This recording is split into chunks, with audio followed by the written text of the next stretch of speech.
गुरुब्रह्मा गुरुर्विष्णुः गुरुदेवो महेश्वरः गुरुसाक्षात् परब्रह्म तस्मै श्रीगुरवे नमः। हरिः ओं श्रीगुरुभ्यो नमः। हरिः ओं। సాక్షాత్తు దివ్యాత్మ స్వరూపులైన మీ అందరికీ ముందుగా నమస్కారం. మనం భజగోవిందం 18వ ధారావాహిక చేసుకుంటూ ఉన్నాం. ఆత్మతత్వం గురించి తెలుసుకుంటున్నాం. మానవ జన్మ వచ్చింది ఎందుకు? మరలా జన్మరాహిత్యం చేసుకోవడానికి వచ్చిందని మనం నిన్న చెప్పుకుంటూ ఉన్నాం. రమణ మహర్షి ఒకరోజు అరుణాచలంలో తన యొక్క ఆసనం మీద కూర్చున్నాడు. ఎంతోమంది వారి యొక్క మాటలు వినటం కోసం ఎక్కడెక్కడి నుంచి దూర ప్రాంతాల నుంచి వచ్చారు. అందులో చిన్న పిల్లలను కూడా తీసుకొస్తారు కొంతమంది. అక్కడ ఉన్నటువంటి ఒక అమ్మాయి తాత తాత అని దగ్గరికి వెళ్ళింది. వెంటనే పెద్దవాళ్ళు అలా అనకూడదు, ఎందుకు అట్లా అన్నావు, తాత కాదు మహర్షి అన్నాడు. అప్పుడు రమణ మహర్షి అన్నాడు, ఆ అమ్మాయి చెప్పింది చక్కగా చెప్పింది. అదేంటి మహర్షి? తాత అంటే తన్ను తాను తెలుసుకోవటం. అందుకే రమణ మహర్షి ఎప్పుడు చెప్పేది కూడా నేనెవరిని, ఆ ఒక్క పదమే పట్టుకున్నారు. ఆయన జీవితం మొత్తం కూడా ఎంతకాలం జీవించాడో అంతకాలం మాత్రం నేనెవరు నేనెవరు నేనెవరు, అహం కహ కోహం, ఈ రెండే పదాలు ఆయన పెట్టుకునేవాడు. అది విచారణ చేయాలి. అది విచారణ చేసి నీకు అర్థమవుతుంది. నేనెవరు అంటే ప్రయోజనం లేదు. ఒక పెద్ద పుస్తకం తీసుకొని హాయిగా ఒక పెన్ తీసుకొని నేనెవరిని అంటూ 1,000,000 సార్లు రాసినా కూడా ఏమీ ప్రయోజనం లేదు. నీకు ఎప్పుడు ప్రయోజనం వస్తుంది? అది తెలుసుకున్నప్పుడు ప్రయోజనం వస్తుంది. పంచదార గురించి ఎవరో చెప్పారు, చాలా తీయగా ఉంటుందని. పదం పలికావు, పదం మాత్రం తెలుసుకుంది, పదార్థం చూడాను. పంచదార పంచదార పంచదార అని 2 కోట్లు రాసావు అనుకో. దానివల్ల ఏమైంది? శ్రమ పెరిగింది, సమయం వృధా అయిపోయింది. పంచదారను రాసావు కానీ అది ఎట్లా ఉంటుందో తెలియదు. మరి ఎందుకు? మరి ఎలా తెలుస్తుంది నీకు? అంత పంచదార తీసుకొని నోట్లో వేసుకుంటే దాని యొక్క తీపి అర్థమయ్యి అప్పుడు ఆనందిస్తావు. అలానే నేనెవరిని అంటే రమణ మహర్షి రాగా కూర్చొని ధ్యానం చేసిన పూజ పెట్టి దానిలో కూర్చుంటే ఏం ప్రయోజనం లేదు. విచారణ చేయాలి. అప్పుడేమవుతుంది? తానే అని తెలుసుకుంటావు. ముముక్షువు అన్నీ చేస్తుంటాడు కానీ అంటాడు. దేన్ని అంటాడు? చక్కగా అన్ని పనులు చేసుకుంటూ వెళ్ళిపోతుంటాడు. కోపం ఉన్నవారు ఎవరైనా ఏమంటారు? కోపిస్తే అంటారు ఆయన్ని. వాడు అతను ఏం చేసినా కూడా ఏంది? కోపంతోనే చేస్తాడు. బుద్ధిని వాడాలి. బుద్ధిని వాడడం. ఒక కోహినూరు వజ్రం నీకు లభించింది, ఏం చేస్తావు? దాన్ని తీసుకెళ్ళి ఒక పేపర్ వెయిట్లా పెట్టావు, అన్ని పేపర్లు పెట్టి గాలికి లేస్తుందా, దాని మీద బరువు పెట్టావు. దానివల్ల ఏమైనా ప్రయోజనం ఉందా? కోహినూరు వజ్రం అంటే ఎన్ని వేల కోట్లు ఉంటుందో చెప్పలేం. మరి అలాంటి వాడిని ఏమంటావు? మూర్ఖుడి అంటావు లేదా?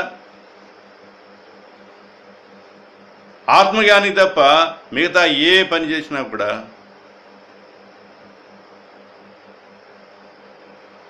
ఒక్క ఆత్మజ్ఞానే తన యొక్క జ్ఞానాన్ని వినియోగించుకుంటాడు. మిగిలిన వాళ్ళంతా వినియోగించలేదు. ప్రాపంచ సుఖాల కోసం వినియోగించుకుంటారు తప్ప ఇంకో దాని గురించి వినియోగించుకోరు. మెదడును వాడాలి ఎప్పుడు కూడా. ఒక చిన్న ఉపమానం గుర్తొస్తుంది. ఒక అతను వెళ్తూ ఉన్నాడు, స్కూటర్ యాక్సిడెంట్ అయింది, పడిపోయాడు, బాగా దెబ్బలు తగిలినాయి, మెదడు చితికింది. డాక్టర్ అన్నాడు, ఇది బ్రతికే అవకాశం లేదు ఇతను. మెదడు మార్చాలి. మెదడు మార్చేదంటే ఎక్కడ మారుస్తారు? మెదడు అంతలోకి ఒక అతను వచ్చాడు. అతను గమనించాడు, గుర్తించాడు. ఓహో, ఇతను కోటీశ్వరుడు అండి, ఇతను డబ్బు పెట్టి ఏదైనా కొనగల శక్తి ఉంది. కాబట్టి ఆ మెదడు కోరుకుందో అక్కడ మనం విచారించి తీసుకుంటే బాగుంటుంది అని ఆలోచన చేస్తే ఇప్పుడు గుండె మార్పిడి వచ్చింది కదా, అలానే అమెరికాలో మెదడు మార్చేటువంటి హాస్పిటల్స్ ఉన్నాయి, పెద్ద పెద్దవి.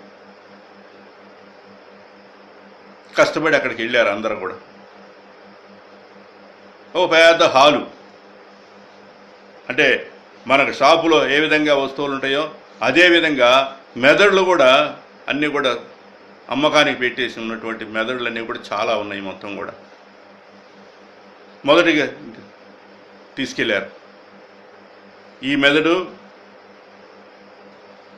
డాక్టర్ గారిది, ఈ మెదడు లాయర్ గారిది, ఈ మెదడు ఇంజనీర్ది, ఈ మెదడు సైంటిస్ట్.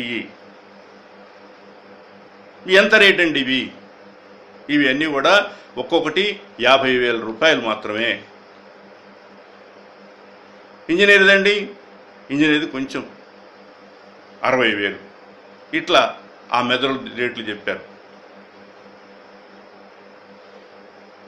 ఇంకా కొన్ని రకాలకి ముందుకు వెళుతూ ఉంటే ఆ మెదడు యొక్క రేట్ల బోర్డులు కూడా పెట్టే ఉన్నాయి.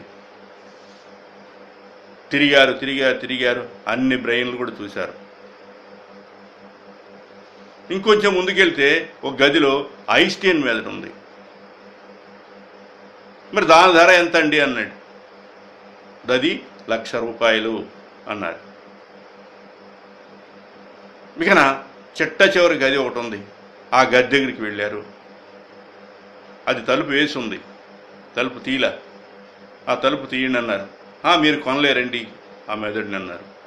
అయ్యా, కొనలేకపోతే కొనలేకపోయా, కనీసం కంటితోనే చూస్తాం, ఇంత దూరం వచ్చాం, అమెరికా వచ్చాం అన్నారు. తలుపు తీశారు. దానిలో ఉన్న బ్రెయిను ఎవరిది? రాజకీయ నాయకుడిది. రాజకీయ నాయకుడు మెదడు ఎప్పుడూ వాడ్డు. ఎవరో కూడా దాని మీద ఆధారపడతాడు. అంటే ఒక చీఫ్ మినిస్టర్ ఉంది, ఇది ఎంత అండి? ₹1,00,00,000. ప్రైమ్ మినిస్టర్ ఉంది, ఇది ఎంత అండి? ₹2,00,00,000. అంతంత రేట్లా? అవును, అవి అంతంత రేట్లు ఉండి చిట్ట చివరికి ఒక గ్లాసు బాక్సులో పెట్టి ఉంది ఒక మెదడు. ఇది ఎంత అండి? ఇది ₹15,00,00,000.